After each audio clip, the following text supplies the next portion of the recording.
Ram Krishna Hari. We offer our namaskars at the feet of Lord Vitthal and all the Varkari saints.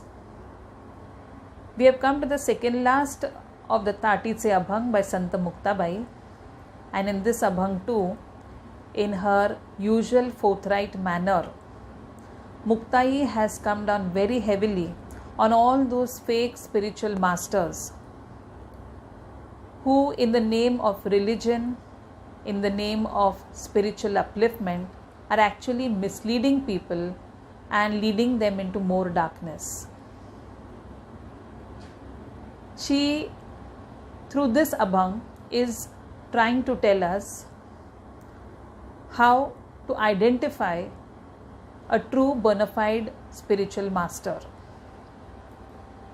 She knows that Jnaneshwar Mauli, who has isolated himself in the four walls of his hut, closing the door, is actually born only for spiritual upliftment of all ignorant people like us.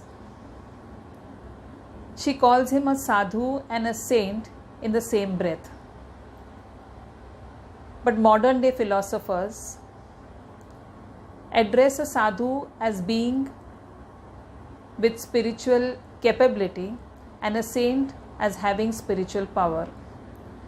But Muktai knows that Jnaneshwar Mauli has both spiritual capacity and power to bring people out of the darkness into which they are still groping for many lifetimes.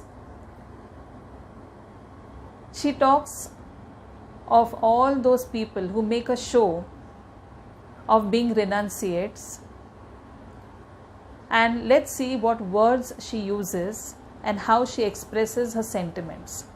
The first line of this Abhang is, Giri gavhare kashasati rage purvili pathi. She says, why do you need mountains? Why do you run to the forest? Why do you run to the mountains to say that I have renounced the world, I have cut off from the world, when you still cannot give up your anger?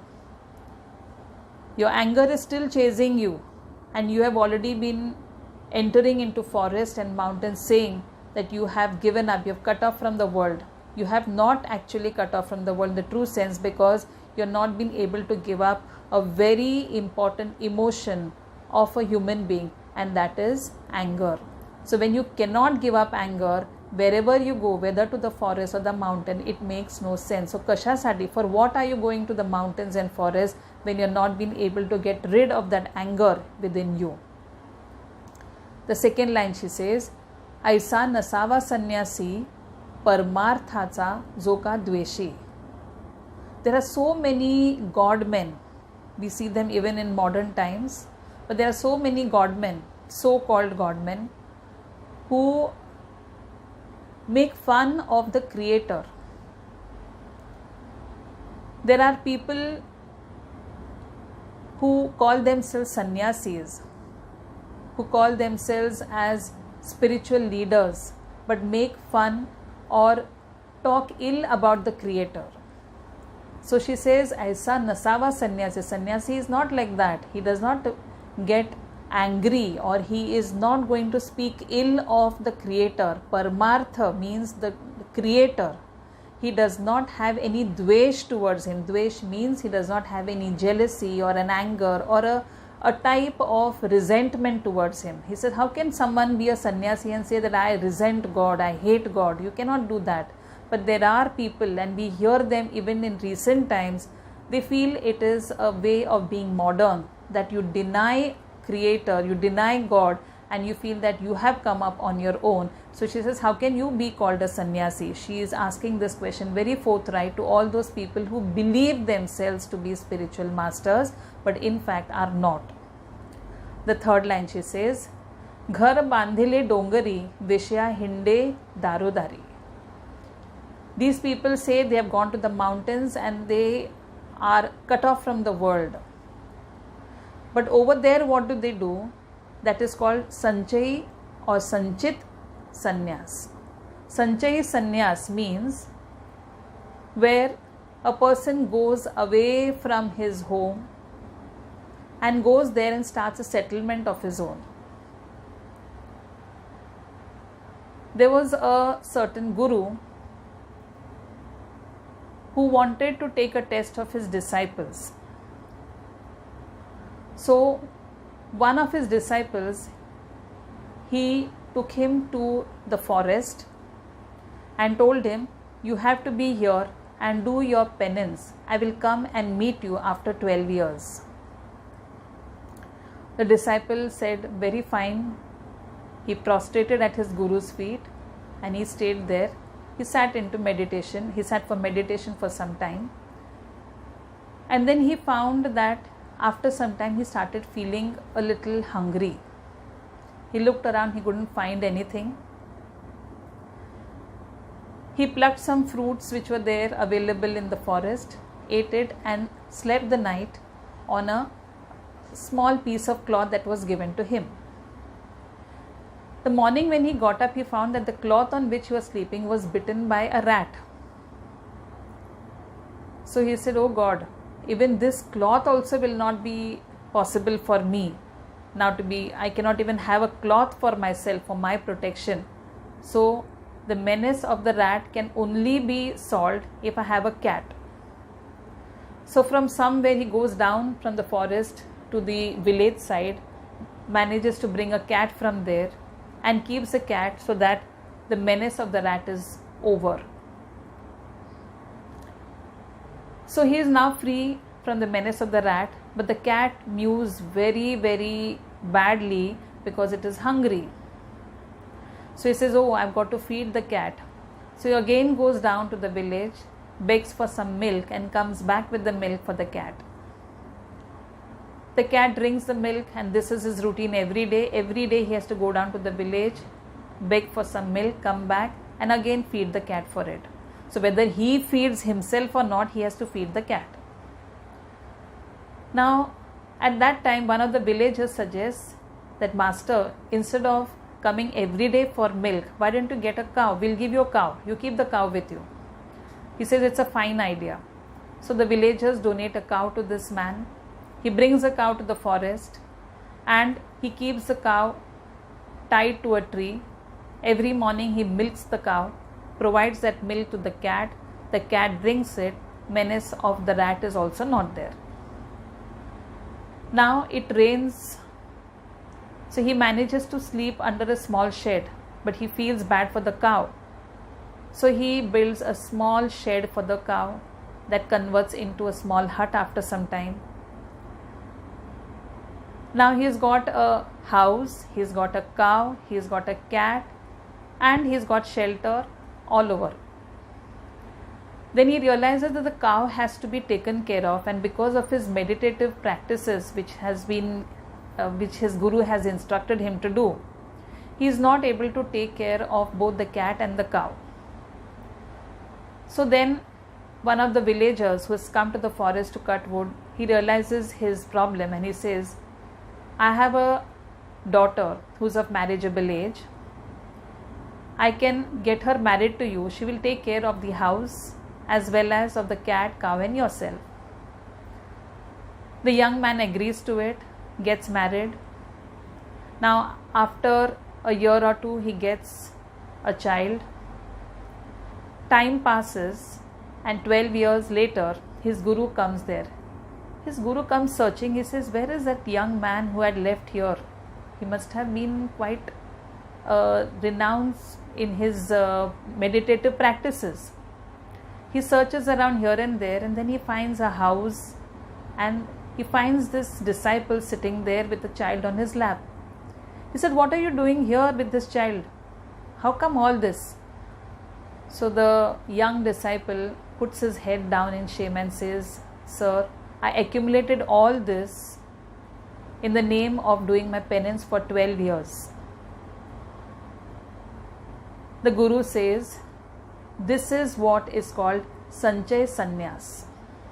Sanchay Sannyas is where you leave everything from the material world, go to the forest and start your own settlement there. So how have you given up your material life? In fact, you have started a new life here. So you are still not prepared for renunciation. This is what Muktabai also says in her Abhang. Ghar bandhile dongari. You go to the forest, you go to the mountains and you build a house there and say, now I'm going to stay in this hutment. I don't want to have anything to do with civilization. But here she says, Vijaya hinde darudari. That means for the sake of material gifts, be it food or clothes or money, you still keep coming back to the civilization. You still keep coming back to villages and asking for bhiksha. So aren't you roaming around there? A sannyasi is not that. A sannyasi is one who completely gives off everything. Whatever is available, he tries to manage within that. He doesn't yearn for more. The next line she says, Kai kela yogam dharma. What yoga did you do? What path of yoga did you follow? She is asking such people who in the name of sannyas are actually accumulating things, as what we said, sanchay sannyas. Nahi antari nishkama. You don't have within you a feeling of detachment. You're attached to so many things internally. So how can you say that you are a sannyasi? This is not a yoga dharma. This is not the way. This is not the right way for a sannyasi at all. She is talking about all these characteristics for those people who, as we said earlier also, are misleading people. But why is she telling this to Jnaneshwar Mauli? The next line she says, Ganga jal hridayi kara. She says, purify yourself. There is a solution for your problem, she says. Purify yourself and make your mind, make your man, your mind as pure as the Ganga. As what Sant Kabir also says in his Doha, Sadhu bhuka bhav ka, dhan ka bhuka nahi. Jo sadhu dhan ka bhuka, wo to sadhu nahi. So here Muktai also says the same thing, that if you want to clear yourself of all these taints that you have got, you are not a true sannyasi, then she says, make yourself as pure as the Ganga. Your mind should be as pure as the Ganga. It should have no yearning for anything material. That is a sign of a sannyasi. And she is telling this to Mauli because she is trying to tell him the world is having such crooks who are misleading people, and people who are like you, who are worthy of leading such people and making them spiritually uplifted or awakening them. Such people like you are sitting behind closed doors, and all these crooks are moving around the open world misleading others. So she is trying to tell him, open that door, Tati Ughda Jnaneshwara, open that door and come into the world and again bring on the path of spiritual upliftment for which you have actually descended on this earth. This Abhang was very intense, in the sense Muktai has very strongly spoken about people, the so-called sannyasis who are moving around in this world openly. They are very dangerous. They are like animals who are prowling around for their victims, for their prey. And so she is requesting Mauli, Tati Ughda, open the door and come and stop this type of praying which is happening among people and lead them to the path of upliftment, spiritual upliftment. If you see each of her Abhang, she is pleading to him in different sentiments. And this particular sentiment is of pathos. She is requesting him, Tati Ughda Jnaneshwara, please open that door and come and lead people. In the next Abhang, we'll have something more to talk about, and the Abhang after that, that is the last session of the Tatiche Abhang, will be a revision of all these 11 Abhangs in short, and after that we'll again continue with Sant Muktai's Charitra. Till then, Ram Krishna Hari. गिरी गभारे कशासाठी रागे पुरविली पाठी ऐसा नसावा संन्यासी परमार्थाचा जो का द्वेषी घर बांधिले डोंगरी, विषया हिंडे दारोदारी. काय केला योग धर्म, नाही अंतरी निष्काम. गंगा जळ हृदय करा, ताटी उघडा ज्ञानेश्वरा. ताटी उघडा ज्ञानेश्वरा. ताटी उघडा ज्ञानेश्वरा.